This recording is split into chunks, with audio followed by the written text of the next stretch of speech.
हे दोस्तों, आज का हीरो स्टॉक्स में आपका स्वागत है। और आज इस वीडियो में हमारे क्वेश्चन को डिस्कस करने वाले हैं।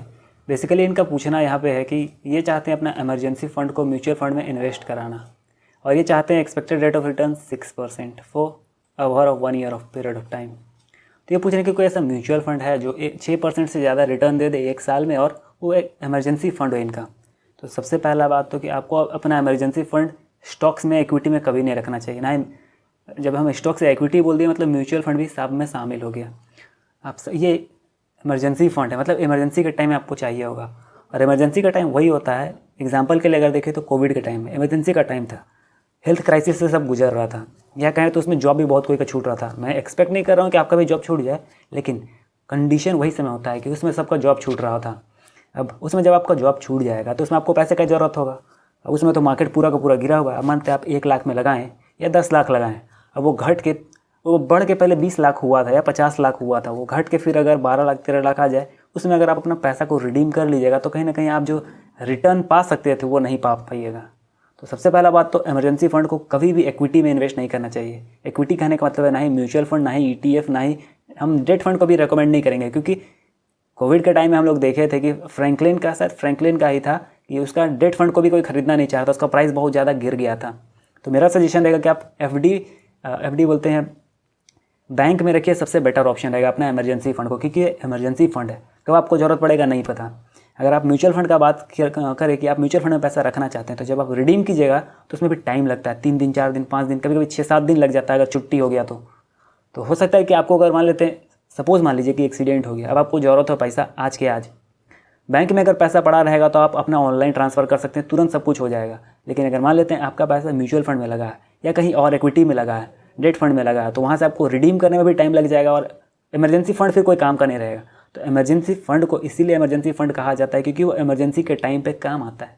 तो सबसे बेटर ऑप्शन रहेगा कि आप अपना पैसा को रखिए बैंक में, FD कर दीजिए, थोड़ा बहुत को FD कर दीजिए, बाकी पैसा को ऐसे ही पड़े रहने दीजिए। एग्जाम्पल के लिए अगर देखें तो अगर मान लेते हैं कि आपका खर्चा है महीने का 10,000, एग्जाम्पल है, ऐसा जरूरी नहीं कि हर किसी का इतना ही हो, अलग अलग इंसान के लिए अलग अलग हो सकता है।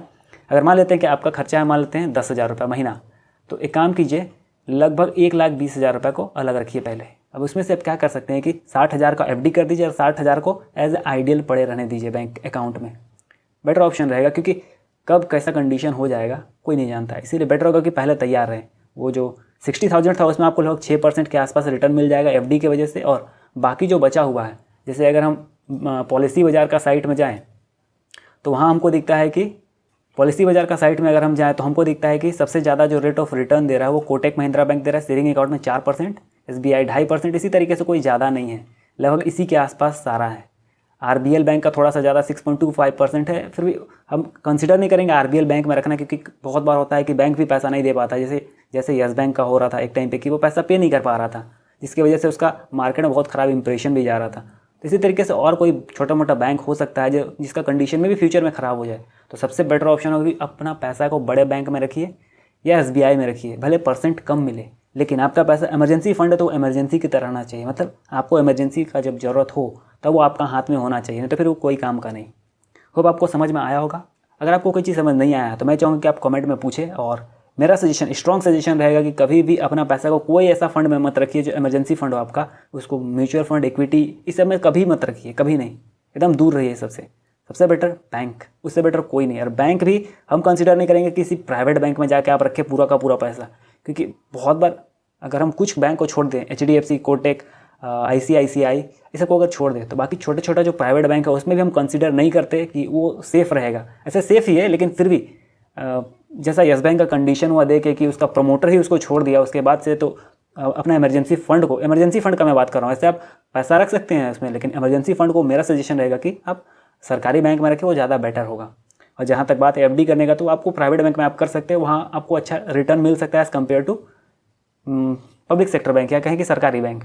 तो ये था मेरा सजेशन। अगर आपको कोई चीज़ नहीं समझ में आता तो मैं तो फिर से कहूँगा कि आप कमेंट में पूछें। अगर आपको वीडियो पसंद आता है तो मैं चाहूँगा कि आप इसे लाइक कर दें और इस चैनल को सब्सक्राइब कर दें, और मेरे वीडियो में आखिर तक बने रहने के लिए धन्यवाद दोस्तों।